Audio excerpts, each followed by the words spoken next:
Well, we'll kind of keep going on here then. We'll kind of move on to the next one, you might say. Now, this will not be on the test, but we'll, of course, we got to keep moving here. So we will cover something new. So what we've done here, we've done particle kinematics. And kinematics is how stuff moves. And then we've done particle kinetics too, where we looked at F equals ma, and we looked at work energy and momentum impulse, and that's called kinetics when you start considering how things start to move and what makes them move. And then we came back and we did kinematics for objects, where we looked at how objects move a little bit, how they rotate, and this relative motion stuff. And now we're going to start looking at object kinetics, okay? And before we do that, though, what we need to do is we need to look at something called moment of inertia. And this is a mass moment of inertia that we'll have a look at. This is it's similar to the area of moment of inertia that you probably did in statics, but it's not the same. And you probably did this in dynamics a little bit. So it's called mass moment of inertia. So why don't we have a look at that? We probably did in physics a bit. Yeah, in physics. What did I say? Dynamics. Oh, dynamics. Oh, yeah. Okay. So yeah, physics. So yeah, you probably thanks. We probably did that in physics. So let's have a look. Now there's two properties that we'll look at. So these are just properties of objects. The first one's center of gravity, and the other one's moment of inertia. So we'll have a look at those to start.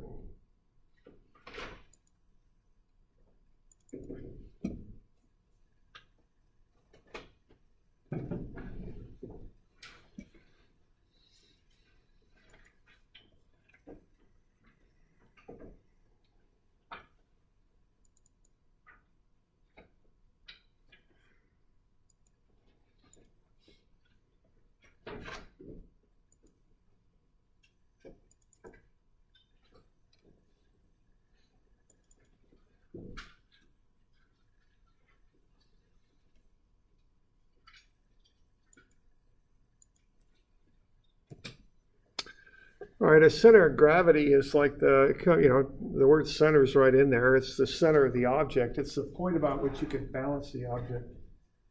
Okay, so if you hang a wire that runs through, if you put the object on a wire that runs through the center of gravity, it'll just balance. It wouldn't spin or rotate or do anything. It would just hang there and it's stable, okay? So that's the center of gravity. Now the way we calculate that is we add up all the masses times the distance to the centroid of the masses. And we find the mass times the distance to its centroid, then we add those up, and then we divide that by the total mass. So notice we got mass in the first term and mass in the second, and what we end up with is a weighted average of the mass centroid, which is called a center of gravity sometimes. So that's what we could have a look at. So why don't we find the center of mass of this plate? And this is basically the balance point of the plate, is what it is. And this is a point that we use to kind of reference the object, is what this is. So if you were to take that plate and throw it, it would spin about its center of mass, is what it would do.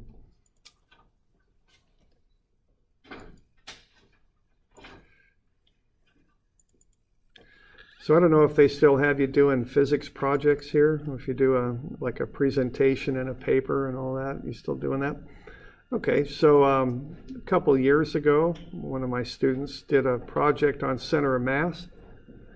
And what their team did was they took LEDs and put them on the center of mass and at either end of an axe and threw it at night, and then they filmed it. And then they came up with a picture. Okay, and let's have a look at what they came up with here, if I can find this thing.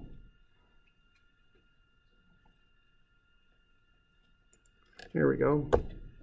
All right, so what they've got there is an axe, which actually looks a lot like that object we're going to analyze there on page 610. You know, a handle, long, thin handle, and then a big, heavy body to it on the blade. And they've got, there's actually 3 LEDs. 2 of them run so close together it's hard to track them, but they've got one LED that you can see clearly the lighter path there is on the bottom of the handle. The other is at the center of gravity. So what you can see there is the center of gravity has that nice smooth parabolic motion as the whole object is thrown. But as it's thrown, the object's spinning. And the point about which it spins is its center of mass. So that's, you know, that's one of the characteristics of a center of mass that we look at. Okay. So let's look at how we could calculate one of these.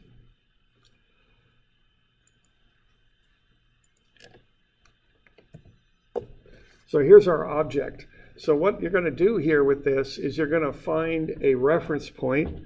Normally speaking, I use one extreme end or the other. Normally I use the left and the bottom is what I do. You don't have to, but that's normally what I do. And then you measure to the centroids of each of the points on the little objects that combine together make up the big one. So what I would do here, I would cut off the handle and treat that as a separate object. I've got a plate and I've got a circular cutout.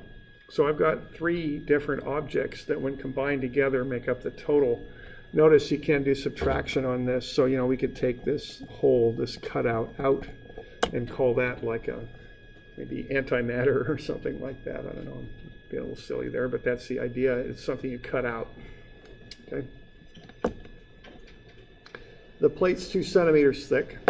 So what I would do here first is just do all the preliminary work that I need to do. So I would find the volume of each of the different objects. Now what I'm going to break this thing up into is a rod and a plate and a circular cutout. So I'm going to find the volume of each. And I'm doing this in cubic meters here. So the rod is 0.8 meters long, 80 centimeters, 0.03 meters deep, or I don't know, wide maybe, then 0.02 centimeters into the page. You might think of that as being the depth. So the total volume then is 0.00048, and that would be cubic meters actually. And then you've got the density of the rod. It's 8.333 kilogram per cubic meter. So when I multiply the volume times the density, I get the mass, 4 kilograms. So that's the mass of the rod. And then you can go through and repeat that process for all the objects. So the plate, I'm going to use the entire plate as an object as though it were solid all the way through. So 0.2 by 0.3 and a thickness there of 0.02. So that's 0.0012 cubic meters. The density of the plate is 1232. So that'll get me 1.478 kilograms. And then we've got a circle there, and we'll go pi minus pi r squared for that, times 0.02. That's a negative volume because I'm cutting it out of the plate. So that has a volume of negative 0.0002262. Multiply that by the mass of the plate, and I get a negative mass, negative 0.278 kilograms. Okay. So I'm just getting everything set up. So I'm getting the mass of everything. The rod, the plate, and the circular pattern that I'm cutting out of it. Now I also want to reference everything to my reference axis, which is A. So half of the 80 would be 40 centimeters, 0.4 meters. That's how far it is from A to the center of gravity for the rod. And then 80 plus 10 gets me 90 centimeters. So that's 0.9 meters from the left, from point A to the center of the plate and the center of the circular cutout. So what I'm doing there, I'm just getting everything set up, okay, to kind of plug in to what I need to do with this, all right?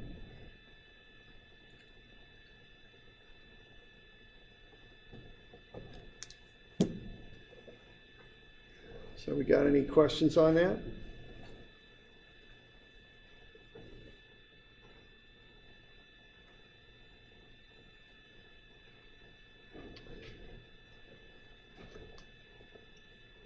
So what's the mx it asks for? That's the mass times the. What's the what now? So it asks for bar x and m bar x. That's mass times the bar x, yeah. Okay. And then the bar x is the distance to the. Centroidal distance from the reference axis. Okay. So yeah, on that table there, the m is the mass that I've got there on the left in blue, and then the x bar is the distance from point A to the centroids of each of these shapes. That's what it is, okay? And then I've got a table. Now I always like to do this stuff on tables because, it just cuts down on errors and all that. I just use my operative assumption that I'm not particularly bright, and I design all these procedures to compensate for that, and that seems to have served me pretty well over the years. So, anything I can do to cut down on errors, I'll do it.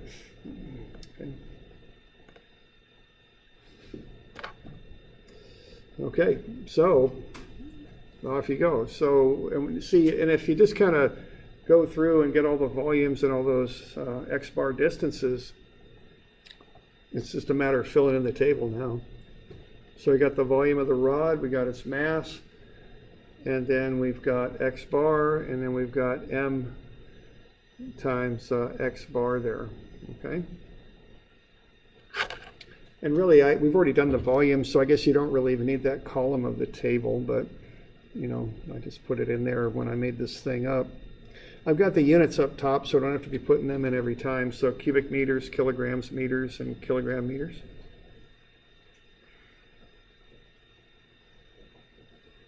All right, so 0.00048, 4 kilograms, x bar is 0.4, multiply 0.4 by 4, you get 1.6.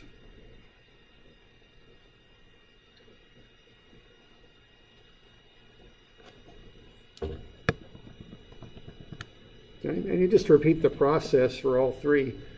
The important thing on that circular cutout is it's got to be a negative, okay? And I am using kind of an approach here where I'm treating the plate as though it's completely solid first.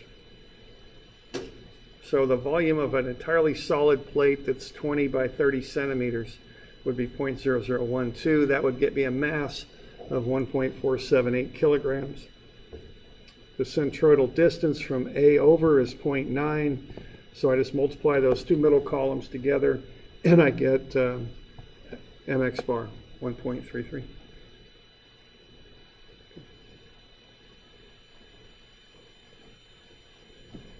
And then I do the same thing for the circle, the cutout, and that's going to be negative, okay?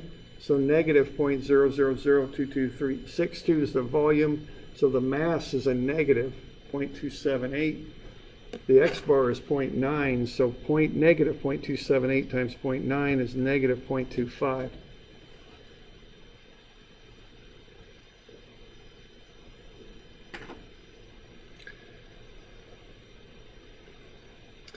And then it's just a matter of putting all that stuff together. So add up the mass column, add up the far right column, the mx bar, and you'll get the two terms. The mass is 5.2 kilograms and the mx bar is 2.68. So if you take 2.68 and you divide it by 5.2, you get 0.515. So that's where the centroid's at, or center of mass. And about there when I eyeball it.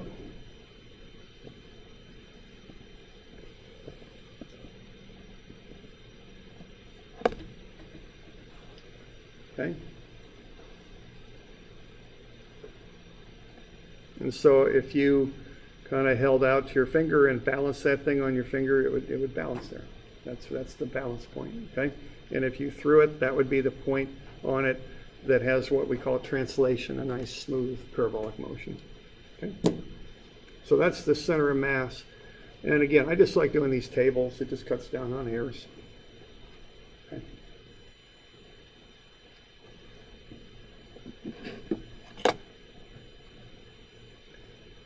got any questions on that? Okay. All right, now we've got that. So that's the center of gravity of that thing. Now let's do something different with it. So this is a different thing we're going to do. We're going to find the mass moment of inertia. Now, for starters, let's talk about what a mass moment of inertia is.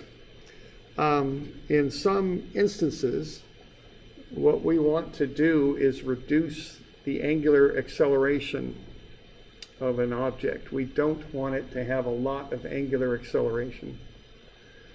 And the number that we can use to quantify how well an object resists angular acceleration about a given axis is called the mass moment of inertia. It depends on the mass of the object, but also its shape and where the axis is, the axis about which it rotates.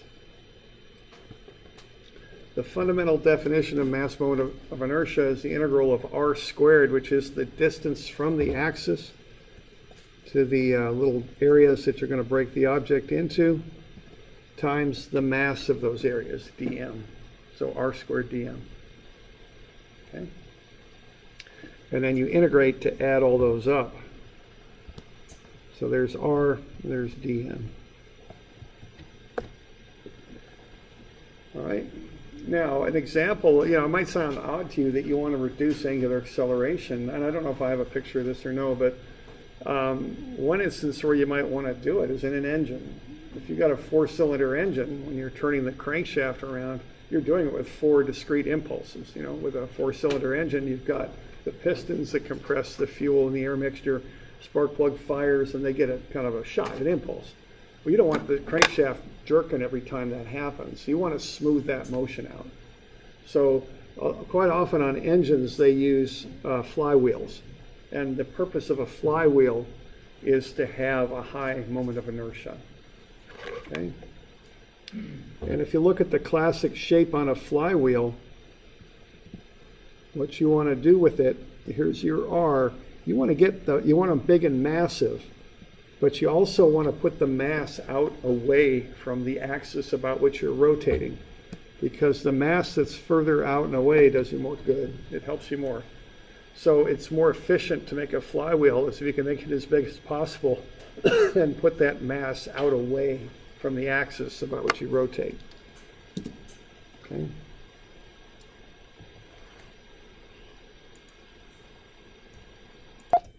So the purpose of these flywheels, again, is just to smooth out the motion, is the idea.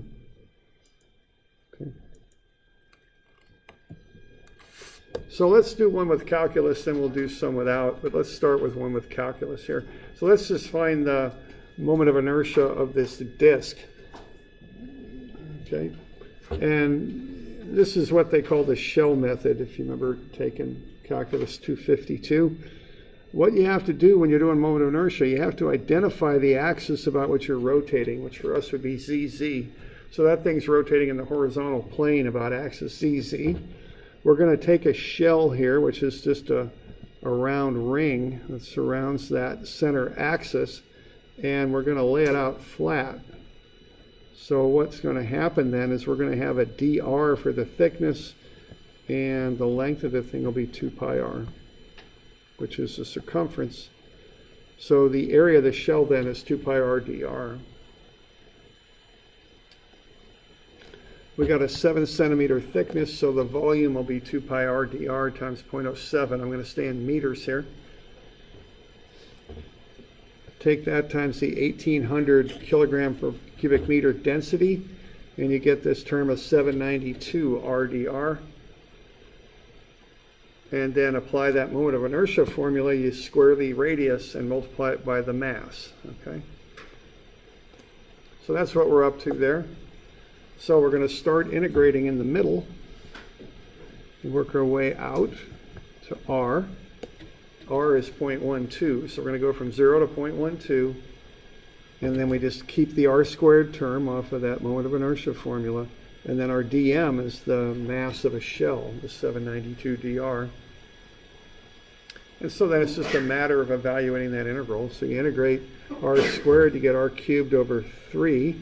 No, I'm sorry, we got an r cubed in there already. Oh, you know what? I forgot an r right here, didn't I? That needs an r right after the 792. I ought to have an r in there. Just from the formula up above. So r times r squared is r cubed. 792 is just a constant, so that comes outside. So it's the integral of r cubed dr, which is r4 over 4. Then evaluate that from 0 to 0.12. And you get a number. 0.04106 kilogram meters squared. Kind of funny units on that number. But what you do with that formula, or that number, is there's a formula you can use. And what the formula is the sum of moments is equal to I alpha. So if you look at the sum of moments, how much of a moment you're applying, which is what a motor does, it applies a moment to that shaft, that's going to be whatever I is times the angular acceleration alpha. So the higher your moment of inertia, the less alpha. That's the idea. Okay.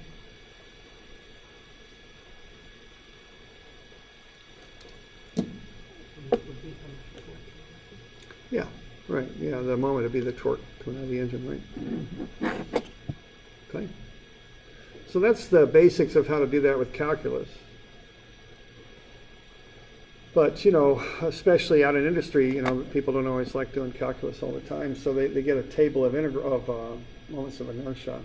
So on the back of your formula sheet, you've got a bunch of shapes and the moments of inertia of them through their centroidal axes. So that's on the back of the formula sheet. Okay. So if you want to use those tables to find the moment of inertia, you find the mass, which would be the density times the volume, 800 kilograms per cubic meter. I've got a typo there. I should say meter cubed. Times pi r squared times the thickness. So the mass of that disk could be 5.7 kilograms. And then you go looking on the back of your formula sheet, and you're going to find a disk. And you're given moments of inertia based on the axes, the x, y, and z axes. What we're doing right now is we're using a z-axis that treats the disk and makes it into kind of a wheel, you might say, okay? You could use the x and y axes too, but in our example, we're using the z. Okay, so our formula then is 1/2 mr squared. So that's how you'd find the moment of inertia of this thing about that particular axis. So it's important that you match up the axes. Okay, okay, so we'd want that one right there, 1/2 mr squared. And that's just kind of plug and chug there, 1/2 times the 5.7 kilogram mass times the radius squared. Watch your units, keep them consistent. And so that'll be 0.04106 kilogram meter squared. Okay.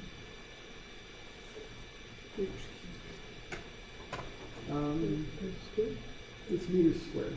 Kilogram meter squared. I think I had a typo for squared in there somewhere, but for moment of inertia, it's mass times distance squared. Because the basic definition of moment of inertia is mass times r squared. Okay. All right. So that's kind of the basics of it. Now, of course, we get into shapes that are a little bit more involved there than just simple disks. So sometimes we have to use what we call the transfer axis theorem. So you use this when you've got an object and you want to find a moment of inertia about an axis other than its centroidal axis. So for instance, if we have a disk like this, I'm not sure, is this in here or no? What's that? 620, okay. So 620, we're actually going backwards a ways, I guess. Thanks. So 620. Let's say we're going to rotate this thing about this axis over here, all right? Well, if we want to find the moment of inertia about that axis that I just colored in green here, we would use the centroidal moment of inertia, Ig, but then we'd add in a term of the mass of the object times the offset distance squared. This is called the transfer axis theorem or the parallel axis theorem. Okay? So I is Ig plus md squared.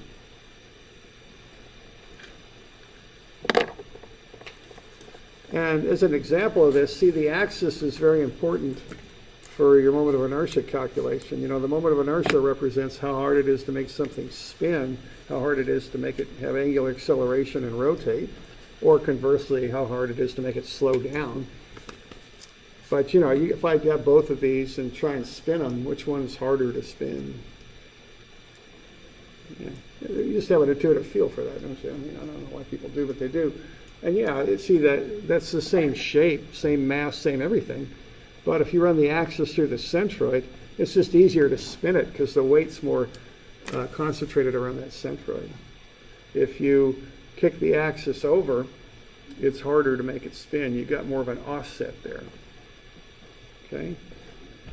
So our formula there is I sub g, or I bar, plus the mass times the offset distance squared.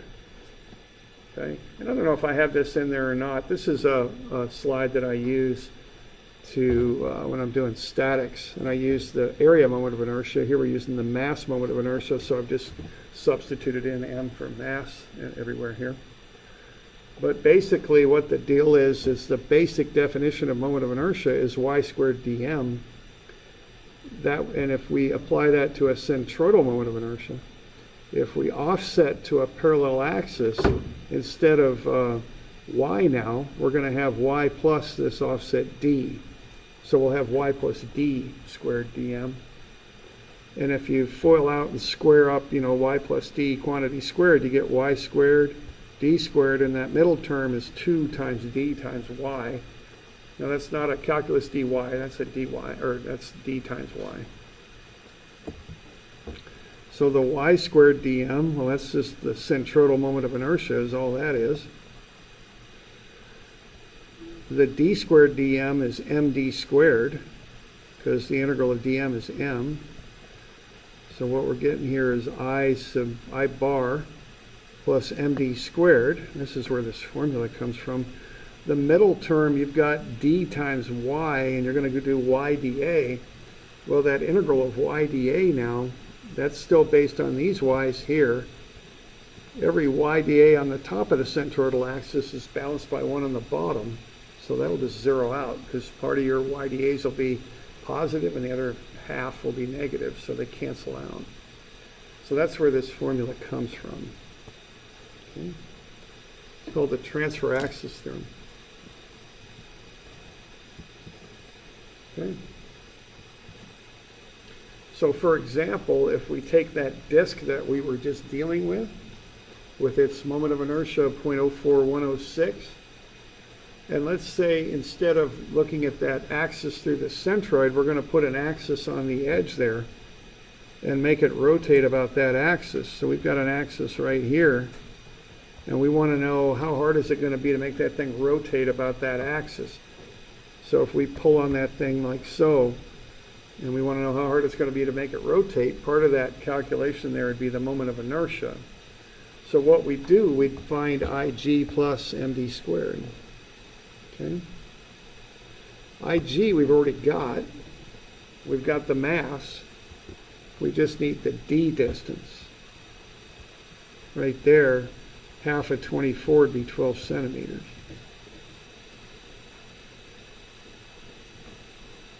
So you'd use the 0.04106 kilogram meter squared plus the mass times that offset distance to the center of gravity squared. So your moment of inertia would increase now. It's not 0.04106, it's 0.123. Okay.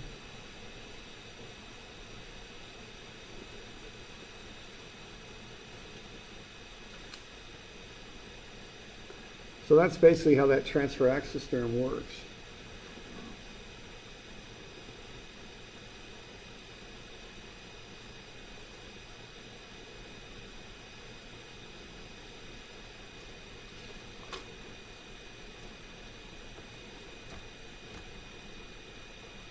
Okay. So that's the basics of it there. Now, we can do this to more complicated shapes. So let's give this a run for this plate with the rod on it that we were looking at before. Okay. So the front sheet is the exact same that we used previously. So what we would do here would be to find the volume and the mass for each of those objects, the rod, the plate, and the cutout. And we've already done this on the previous page there when we did the center mass.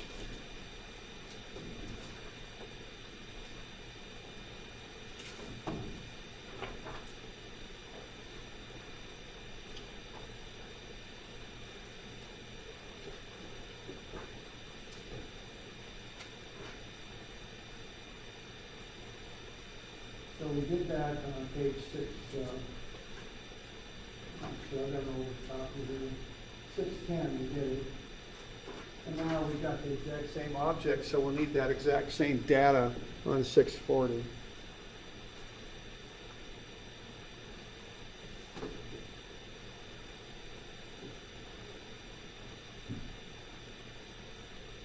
So what we'll do now is fill in that table for each of the parts. Okay. So we got the mass of the rod is 4 kilograms. Mass of the plate is 1.478 kilograms. And the mass of the circular cutout is a negative 0.278. Okay. And I also have those distances on there just as I did before. This is the same slide, of course. Okay.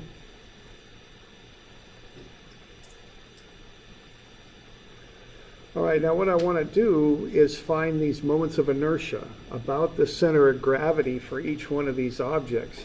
So I want IG for the rod, an IG for the plate, an IG for the circular cutout. So the thing to kind of figure out here is which formula to use. Our original axis that we're taking moment of inertia about is right there. So I want to calculate moments of inertia about an axes that are parallel to that one. Okay? Like so.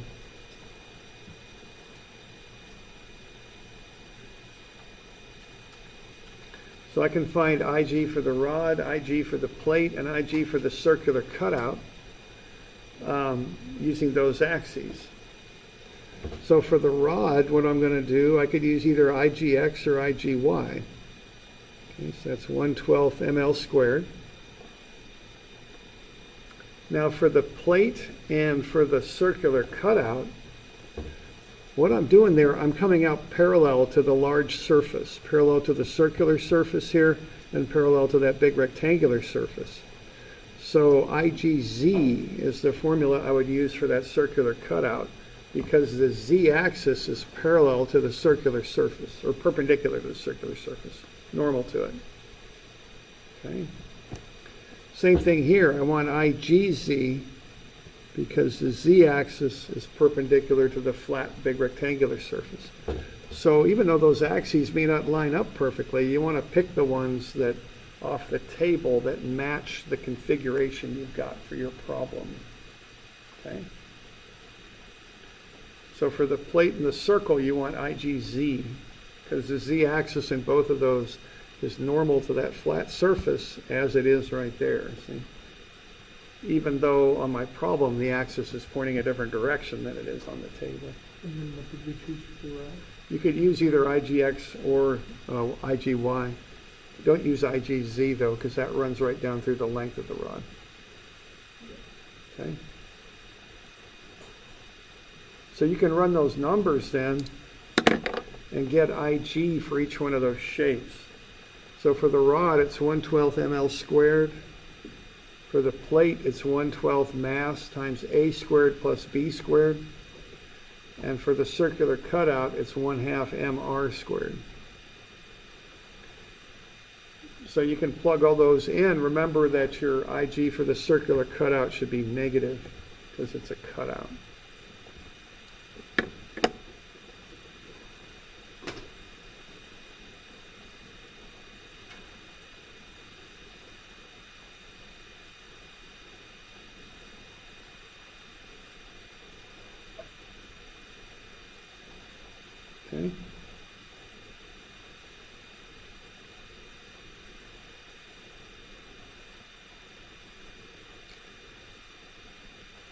what I'm doing there, I'm just setting up to fill in that table again. So what we're calculating up here is IG. You already got the mass, you got the offset distance we can find. And then we can calculate mv squared and add to IG. And then just add everything up. So I've just got a table set up there to fill in everything and get the total moment of inertia about that axis at A. That's my intent here. So in the real world there, the thing would be swinging about an axis through that point A, and I want to find the moment of inertia of it about that axis. Okay? So for the rod, it's 1/12 ml squared, 1/12 times 4 times 0.8 squared, 0.2133. For the plate, it's 1/12 mass times the two sides, A squared plus B squared. So 1/12 times 1.478 times 0.2 squared plus 0.3 squared, that's 0.016. And then for the cutout, it's 1/2 mr squared. 1/2 times negative 0.278, that's the mass. R is 0.06, so we square that. So that's negative 0.0005 kilogram meter squared. Okay. And then it's just a matter of plugging all this stuff in because we got everything set up now. So for the rod, IG is 0.2133. The mass is 4. The offset distance is 0.4. Okay. That's measuring from A to the centroid of the rod. And then the rest are calculations. Take the mass times the distance squared to get 0.64.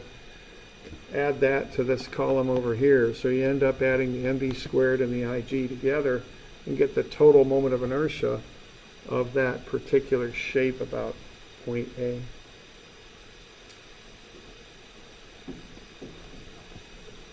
Okay, the plate, 0.016 for IG, mass of 1.478, D is 0.9, mv squared is 1.197, you add that to the 0.016, you get 1.213. And just remember the negative bit on the cutout, negative 0.005, mass of negative 0.278, D is 0.9.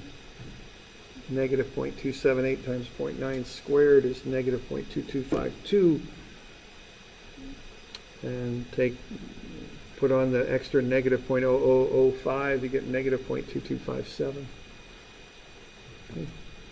And then to find the total moment of inertia, you just add everything up to get the composite moment of inertia. It's 1.84. So what that number does, that tells you how hard it would be to get that composite object spinning about that axis at A. Okay.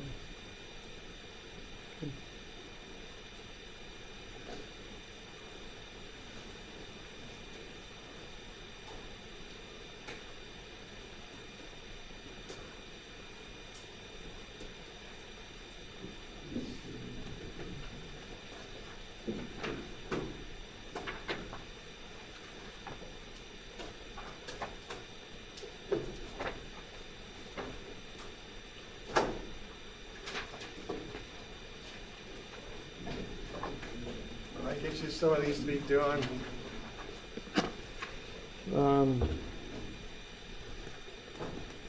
321, 322, those are both kind of straight up, but then the last one's a little bit more effort. 324, I think, is what the last one is.